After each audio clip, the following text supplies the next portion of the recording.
Hello friends, কেমন আছো তোমরা সবাই? আশা করি খুব ভালো আছো। আমিও ভালো আছি। সকালটা অনেকক্ষণ আগেই হয়েছে, তবে ব্লগটা স্টার্ট করতে আজ অনেকটাই দেরি করেছি।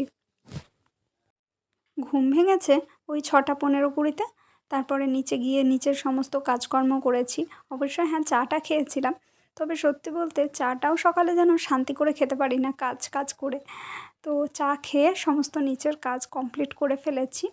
নিচের কাজ কমপ্লিট করে এখন উপরে এসেছি, তখন বাজছে প্রায় ওই 8:30 মতো। তো 8:30 থেকে আমি ওপরটা একটু গোছাতে শুরু করেছি। আর এই সোফাটা দেখতেই পেলে, সোফাটা কালকে আর কি পাড়া হয়েছিল। তো সেই জন্য দেখলাম একদম ওই সোফা যে জায়গাটা রাখা হয় সেই জায়গাটা ভালো করে ঝাড় দিয়ে ঝেড়ে দিই। তারপরে সোফাটা আবার ভাঁজ করে রেখে দেবো। তো অনেকেই ভাবো যে এই সোফাটা মানে এরকম কেন? তো তাদেরকে বলি এটা হচ্ছে বেড কাম সোফা। তো সেই জন্য মানে এটা বেড হিসাবেও পাড়া থাকে, আবার কখনো মানে সোফা হিসাবেও রাখা যায়।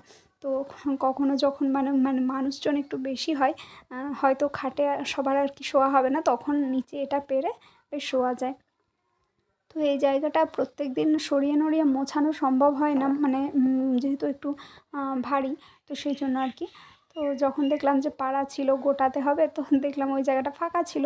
তো ওই জন্য আজকে ওই জায়গাটা ঝেড়ে একদম পরিষ্কার করলাম। তারপরে সোফাটা আবার মানে সোফা করেই আর কি রেখে দিলাম। তো এই যে দেওয়ালের এই যে ইয়েটা আর কি, ওই হ্যাঙ্গিংটা যেটা ওয়াল হ্যাঙ্গিং, তো ওটা কেমন যেন হাওয়াতে মুচড়ে গেছিলো। কালকে এত ঝড় হয়েছে, ঘরের ভিতরের জিনিসগুলোও কেমন যেন ওলটপালট হয়ে গেছে। তো সেগুলো আর কি একটু ঠিক করে দিচ্ছিলাম, গোছাচ্ছিলাম ঝাঁটটা দিয়ে দেবো বলে। তো মানে ঝাঁট একটু দেওয়া হয়েছে, পুরোপুরি এখনও হয়নি। তো এই যে তারপরে এই কোণাটা থেকে আবার ঝাঁট দিতে শুরু করলাম। ক্যামেরায় যতটা সহজ মনে হয়, আসলে কিন্তু ততটা না। ক্যামেরায় যেটা 3 মিনিটে কিংবা 3.5 মিনিটে দেখানো হয়, সেটা কিন্তু বাস্তবে প্রায় 1-2 ঘন্টার কাজ। 1 ঘন্টা বলা ভুল, প্রায় 2-2.5 ঘন্টা বলতে পারো। তো যারা আর কি ক্যামেরায় ভ্লগ করো বা ভ্লগ দেখাও বা ভ্লগ শেয়ার করো, তারা এই ব্যাপারটা খুব ভালো বুঝবে। তো সেই জন্য বলছি যে বাস্তবে কিন্তু অতটাও সহজ না। মানে প্রায় 2 ঘন্টা 2.5 ঘন্টার কষ্টের পর একটা ঘর পরিষ্কার পরিচ্ছন্ন হয়। তো শুধু ক্যামেরা যারা মানে ভিডিও করো তাদের শুধু বললে ভুল হবে। প্রত্যেকটা মেয়েরাই জানো যে ঘর গোছাতে বা ঘর পরিষ্কার করতে কতটা সময় লাগতে পারে।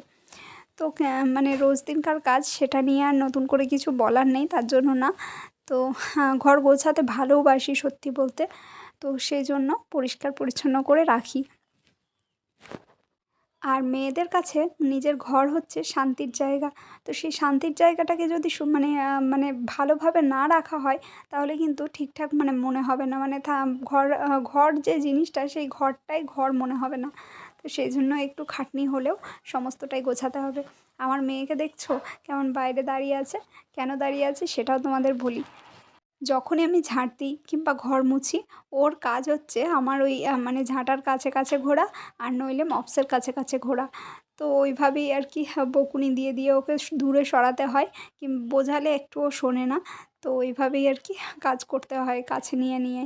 তো এই দেখো আমার সমস্ত কাজকর্ম কমপ্লিট হয়ে গেছে। নিচে তো আগেই পরিষ্কার করে এসেছি, উপরটাও কমপ্লিট। তো এখানেই ভিডিওটা শেষ করছি, টাটা।